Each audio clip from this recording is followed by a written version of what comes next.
Bueno, chicos, esta es la segunda parte, que es donde trabajamos a partir del teorema de Green. ¿Mm?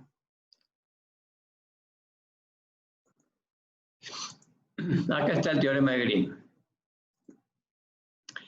El teorema de Green establece una relación entre una integral de línea cerrada, una curva en el plano, y con una integral doble. ¿Ah? Y Green dice que el integrando debe ser de esta forma. Lo leemos al teorema, así lo entendemos. Dice, se hace una curva simple cerrada en el plano, recorre positivamente. Positivamente significa en sentido antihorario, ¿no es cierto? Esa es la convención. Que encierra una región simple de si esta función vectorial, el campo vectorial que es de R2 en R2, tiene derivadas parciales continuas en D, entonces se cumple esto. Esta sería la tesis de Green, que la integral de la componente 1 por diferencial de x, f2 por diferencial de y, que esto en definitiva es el producto escalar ya hecho del campo vectorial con el diferencial de S, que es el diferencial de desplazamiento en la curva, ¿no es cierto? Diferencial de S es diferencial de x, diferencial de y. Entonces ya está hecho el producto escalar acá. Con C cerrada, y esta C encierra a este D que es plano. ¿No? Y Green establece la relación que el integrando se debe armar con los datos del integral de línea. Entonces se dice que el integrando debe ser la derivada de F2 con respecto a X menos la derivada de F1 con respecto a Y. ¿Ven? Si es el 2 con el X, el 1 con el Y. Y acá viene la demostración. Acá lo demostramos teniendo en cuenta o pensando que D es un dominio doblemente simple. ¿Qué significa esto? Que es tipo 1 y tipo 2 a la vez. Es decir, se lo puede considerar como tipo 1 y tipo 2 a la vez. En este caso, el teorema va a quedar demostrado si podemos probar en dos partes. Uno, que si yo discrimino acá, ¿no? La integral de F1 sobre C es igual a la parte de integral doble que tiene que ver con F1, es decir, a menos derivada de F1 con respecto a Y, diferencial de X, diferencial de Y. Y la parte que tiene que ver con F2, de la curva, de la integral curvilínea, con la parte integral doble que tiene que ver también con F2. ¿Eh? Bien. Empezamos, vamos a empezar con el segundo miembro, con la parte 1, segundo miembro. Acá estamos tomando como que D una región simple tipo 1. Si recordamos, la tipo 1 es aquella en donde todo D está entre dos curvas, entre F2 y F1. ¿Eh? Entre dos curvas que son Y igual a F2 de X e Y igual a F1 de X. Y obviamente el X va a ser en el intervalito. Esto significa que vamos a integrar primero Y. ¿Eh?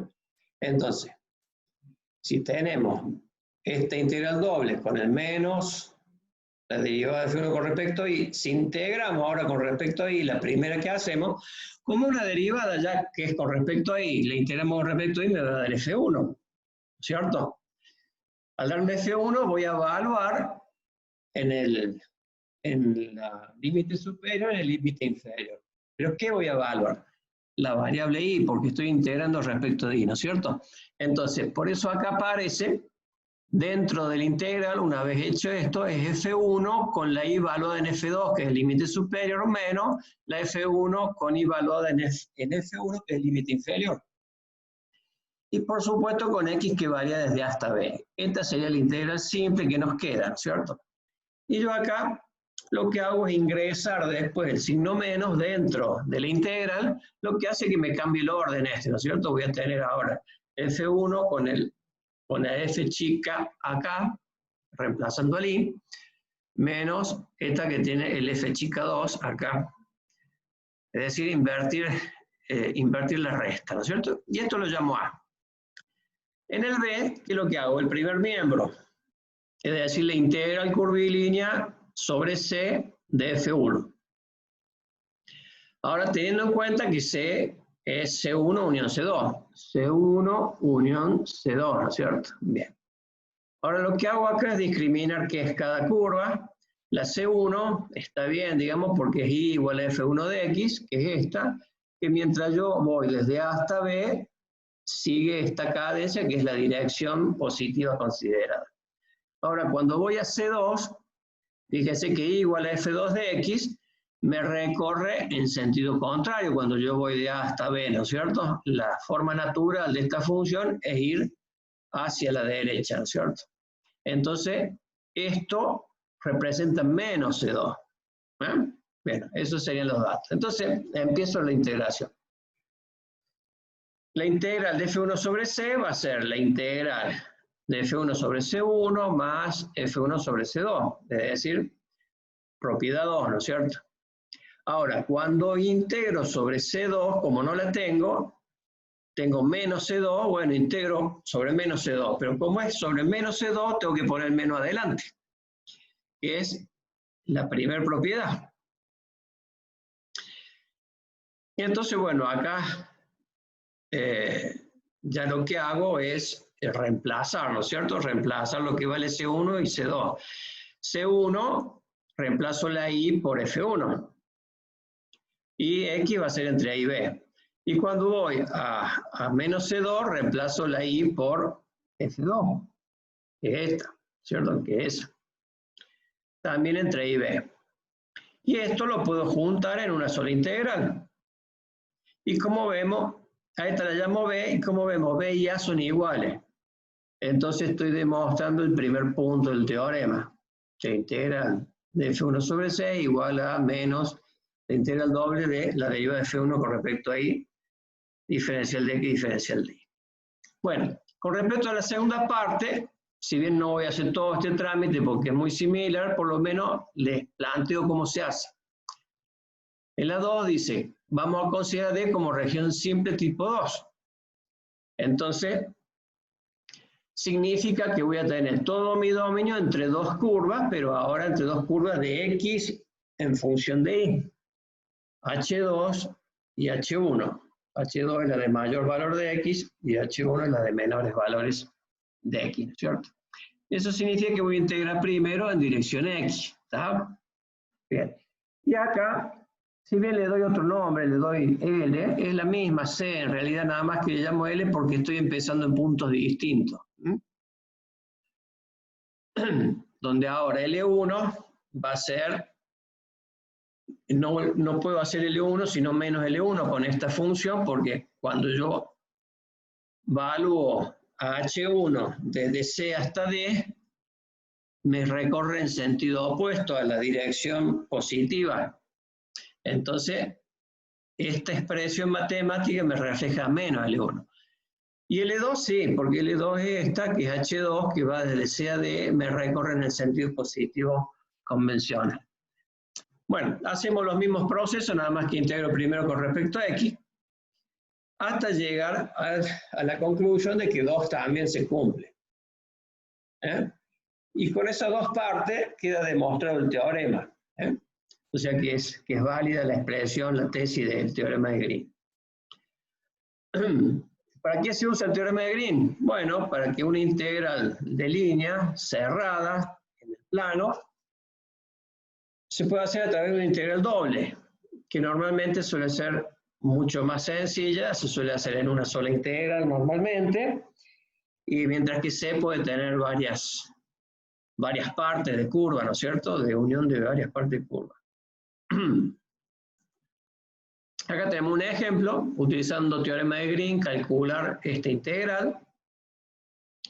Esta que tengo acá sería la F1, esta que tengo acá sería la F2, con C cerrada formada por estas dos curvas. Entonces yo me fijo dónde se cortan estas dos curvas, hago la recta, que es esta, y hago la raíz, que es esta, y veo dónde se cortan. En 0, 0 por empezar, sí. Y después me fijo, por simple inspección, veo que si pongo un 4 acá, en X, acá también pongo un 4, el Y me es igual en los dos. Entonces, Y si no, de alguna manera las igualo y busco cuál es el resultado, ¿no es cierto? Si no me doy cuenta. Pero en 4,2 sería el otro punto. Entonces, no queda otra opción de que este sea la curva cerrada y el D sea lo que está adentro. Acá hice el planteo teórico, que es la tesis de Green, y después lo único que hago es tomar, como tengo los datos F1 y F2, lo que hago es armar el integrando. Hago F2 respecto de X me da 0, menos F1 respecto a Y, bueno, me da 2X, ¿cierto? Y ya se me formó, como hago la integración primero respecto de X, para no andar con raíz, despejo acá la X y me queda Y cuadrado, ¿no es cierto? Para no andar con raíz, digo, bueno, integro primero X y pongo los límites en función de Y. Entonces lo que es, pego primero en la raíz, que ahora sería, si es X en función de Y, sería parábola, ¿no es cierto? Y salgo por la recta. Y bueno, y después lo que hago es una integral doble común que me da este número. Si hubiese hecho la integral de línea, me tiene que dar el mismo número. ¿Ya? Bien. Lo único que hubiese tenido que hacer dos integrales porque tengo dos tramos, C1 y C2. ¿Ya? Entonces, normalmente cuando me dicen utilizar el teorema de Green en un práctico, utilizar el teorema de Green es utilizar la tesis. Entonces, hacer la integral doble. Si me dicen verificar Green, voy a tener que hacer las dos cosas. La integral de línea, la integral doble, y ver que las dos den iguales. Si se cumple con el teorema, las hipótesis del teorema tienen que dar igual. Bien. Independencia del camino. Esto tengan en cuenta porque se suele tomar en los exámenes finales.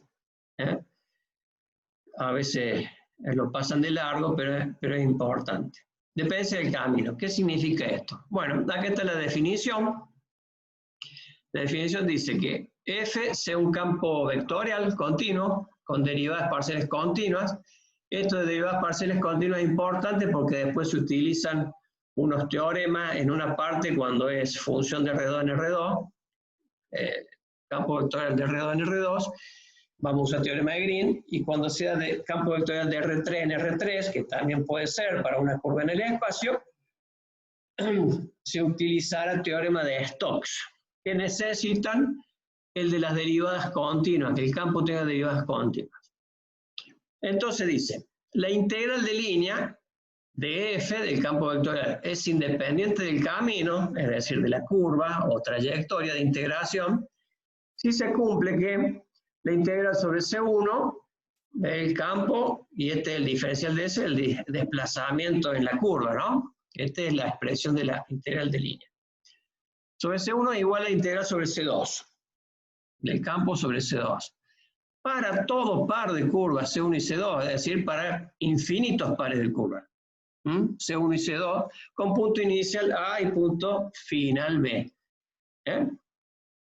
Esta definición puede servir tanto para un campo de R2 en R2 y curva en R2, o para un campo vectorial de R3 en R3 y una curva en R3. Acá sería la misma definición, pero pensando en un campo vectorial de R2 en R2 y las curvas en el plano, es decir, en R2. Acá tenemos una curva C1 que va del punto inicial al punto final, y C2 igual. Y acá estaría representado el campo vectorial que va a tener dos componentes cartesianas, ¿no es cierto? Que va a ser F1 y F2. Con derivadas parciales continuas. Si cumple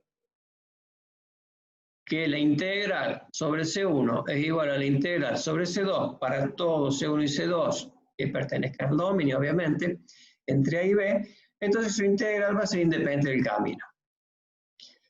Del camino de integración, ¿no? Porque siempre estamos con la integral de línea.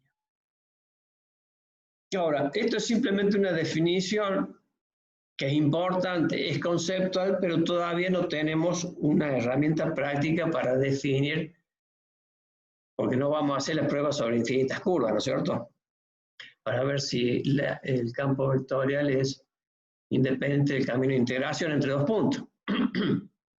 Entonces, bien. Acá sigue el concepto. Dice, la siguiente expresión es equivalente. Si ahora tomamos la C1 y la C2, ¿no es cierto?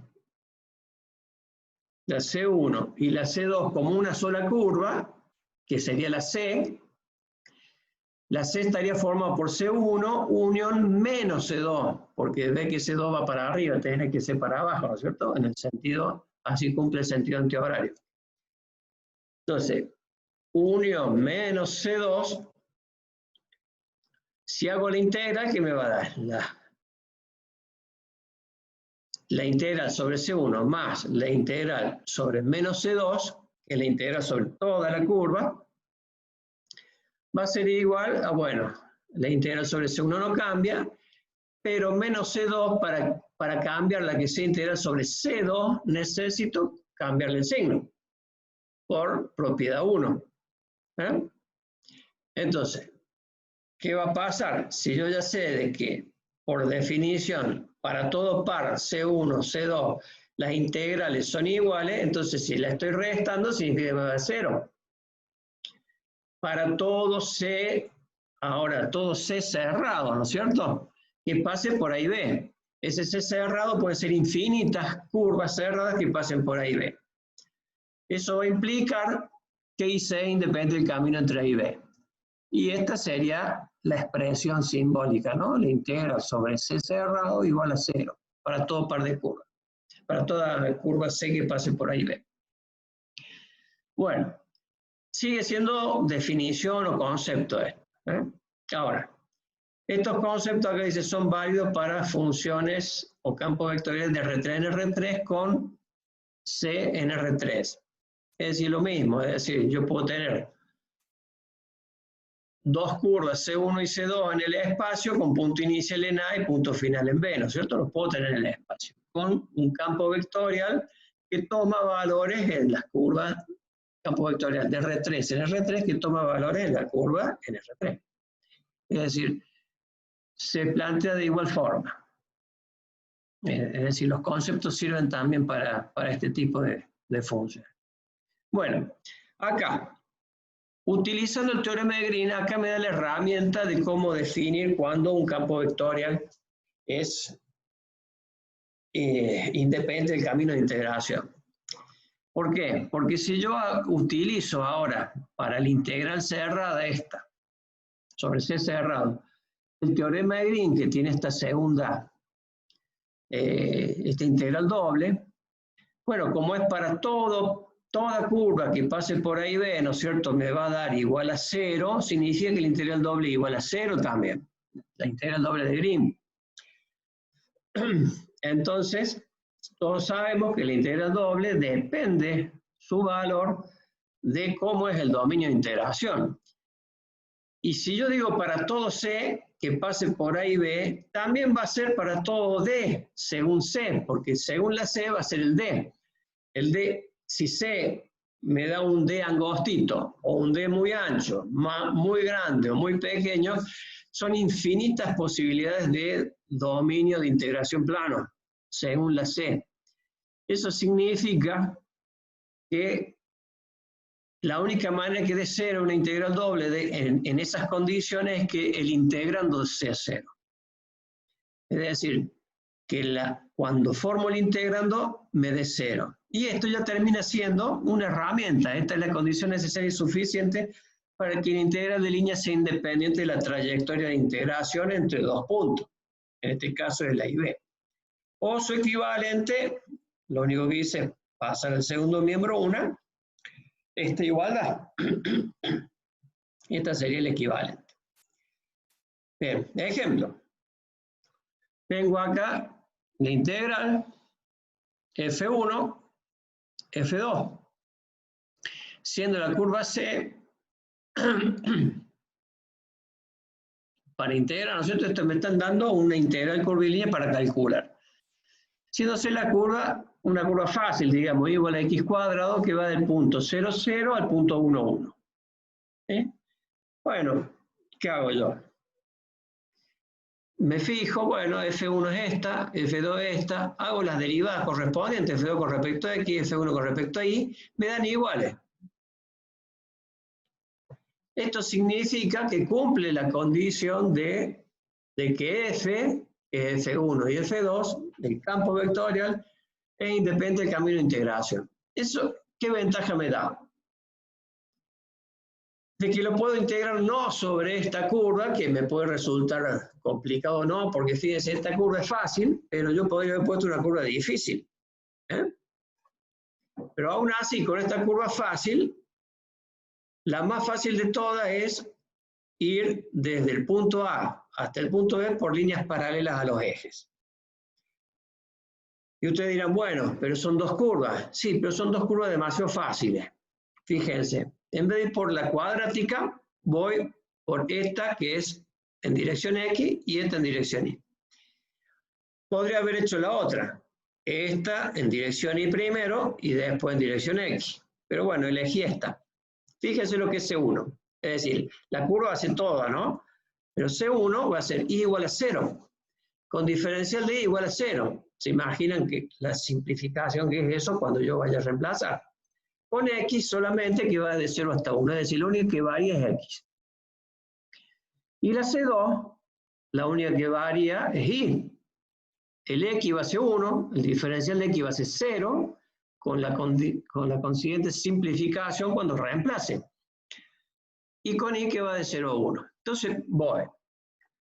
La integral sobre C va a ser igual a integral sobre C1 más integral sobre C2. Empiezo a armar sobre C1. Acá tengo los datos, F1 y F2. Y es 0, la C1, ¿no? Y es 0, o sea que esta se me va. Diferencial de Y es 0. Entonces la segunda sumando también se me va. La primera integral es 0. Sobre C1 es 0. Me voy a la otra, C2. Es esto, pero ahora sobre C2. Diferencial de X es 0, porque X es constante. Entonces se me anula la primera. Ahí está el 0 ese. Más X vale 1, o sea que acá voy a poner 3, 1 y cuadrado menos 2, ¿no es cierto? Y el diferencial de Y, sí, porque el Y es el único que varía. Entonces me va a quedar 3 y cuadrado menos 2. Cuando integro, me va Y al cubo sobre 3, se me va el 3, me queda Y al cubo menos 2Y, porque el 2 se integra como 2Y, entre 0 y 1. ¿Right? Valúo y me da menos 1. Y este trabajito es cortito. Con el otro probablemente hubiésemos trabajado más. Y si la función fuese más complicada, hubiésemos trabajado mucho más. Es decir, es una simplificación para los cálculos. Bien. Ahora, campo vectorial conservativo y función potencial. Vamos a ver si lo podemos dar en 10 minutos, antes que termine. Recuerden que sí, cuando termine, bueno, yo continúo con la clase, ¿no es cierto? Y no va a quedar tiempo como para hacer las consultas que necesitaban. Campo vectorial conservativo y función potencial. Bueno, acá está la definición de cada cosa. Si F, el campo vectorial, es igual al gradiente de una función escalar, que todos sabemos cómo saca el gradiente, ¿no? Tomo la función escalar, hago las derivadas, y las derivadas en orden es mi gradiente, ¿no es cierto? Bueno, si el campo y el gradiente es un campo vectorial, bueno, si el campo vectorial es el gradiente de una función, a eso se le llama campo vectorial conservativo o gradiente. Y a la función f chica, que es la función escalar, de donde surge el gradiente, se lo llama función potencial. Bueno, acá en realidad estos son teoremas, pero los vamos a ir como mostrando, digamos, fíjense. El punto 1 tiene dos puntos esta. Una va en un sentido que es en este sentido, sería si F es conservativo, un campo conservativo con componentes continuas y derivadas también continuas, en el dominio, punto A, si F de R2 en R2. Bueno, si es de R2 en R2, significa que tiene dos variables independientes y dos componentes en la imagen, ¿cierto? Pero como si el campo conservativo, tiene que ser las componentes y la deriva de la función escalar. Entonces, F1 es la derivada con respecto a X y F2 la derivada de la función potencial respecto a Y. Ahora, si yo le aplico las derivadas de recién, es decir, F1 lo derivo respecto a Y, ¿qué va a pasar? Bueno, yo tengo F1 que respecto de X, ahora lo derivo respecto de Y, entonces me queda una derivada segunda de la potencia respecto de X y de Y. Y cuando derive la F2 respecto de X, bueno, la F2 es la derivada de la potencia respecto de Y y ahora la derivo respecto de X. Si se fijan, son las dos derivadas de segundo orden, X y Y, nada más en distinto orden. Como tenemos derivadas parciales continuas, por teorema de Schwarz, las dos son iguales. ¿Cierto? Derivada de F2 respecto a X y derivada de F1 respecto a Y. ¿Cuál es la moraleja de esto? Que si el campo es conservativo, entonces se va a cumplir esta expresión. Y el campo vectorial va a ser independiente del camino de integración entre dos puntos. ¿Está? Esa es por una. La B va a ser con campo de R3 en R3. Acá está. Si es de R3 en R3 se nos complica un poco, pero van a ver que no es tan difícil. F va a ser F1, F2, F3. Pero como es conservativo, con derivadas continuas, va a ser la primera, F1 va a ser la derivada de la potencia respecto de X, respecto de la F2 y respecto de Z la F3. Entonces, yo cuando tomo un par de funciones y las derivo, fíjense, le estoy derivando a 1 respecto de Z y la 3 respecto de X, ¿ve? Va como cruzado. ¿Ah? Si me fijo en F1, va a ser X, la potencia respecto de X, y le agrego una Z, ¿no es cierto? Que sería algo así, nada más que al revés. Y si tomo esta, que es F3, que es esta, derivada de la potencia respecto a Z, y la derivo ahora con respecto a X, tengo esta. Me pasa lo mismo, utilizo Schwarz acá. Es decir, las dos van a ser iguales. Acá me pasa lo mismo, tomo F2 y F3 y hago la cruzada, ¿ves? F2 con respecto a Z, F3 con respecto a Y. Hago lo mismo, si es la potencia respecto a Y, que es F2, le agrego la Z, tengo esta al revés. Si el F3, que es la potencia respecto a Z, le agrego la derivada con respecto a Y, tengo esta. También utilizo Schwarz. Y bueno, y F2 y F1, fíjense, esta es la del teorema de Grimm, o sea que esta ya la saben, dan iguales. Bien, si todas estas dan iguales, que son las expresiones 3, decimos que el campo es conservativo. Si cumplen, perdón, al revés, si es conservativo, viene en esa línea. Si es conservativo, cumple con las expresiones 3 y la integral de línea de F es independiente del camino de integración entre dos puntos del espacio, porque estamos en un campo vectorial de R3 en R3. Ahora, esto se demuestra con el teorema de Stokes, y esto lo vamos a ver más adelante, lo vamos a ver. Tiene una demostración muy similar a la del teorema de Green que vimos recién para campo de R2 en R2. Serían las componentes de un rotor, si el rotor se llama rotor de F, y si el rotor de F da 0 vector, porque aparecerían restadas, dan las, acá están como igualdad, si yo la paso para el primer miembro, esta para el primer miembro, esta para el primer miembro, se restan y serían iguales a 0, ¿no es cierto? Bueno, cuando se restan, las tres componentes son parte de lo que se llama el rotor de F, que todo eso lo vamos a definir más adelante, y si d igual a 0, tiene las características iguales, digamos, que a lo del teorema de Green, nada más que esto sería para campos en el espacio. Bueno, el asunto que lo vamos a demostrar cuando lo veamos con el teorema de Stokes. Entonces, ahora, pero para no acordarme todo esto, que en sí no es difícil si uno se fija muy bien en cada cosa, porque si yo hago F1 y F3, yo ya sé que tengo que derivar cruzado. La otra combinación es F2, F3, también derivo cruzado. Y la otra combinación es F1, F2 o F2, F1, también es la derivación es cruzada, es fácil de acordarse. Pero de todas maneras, más fácil es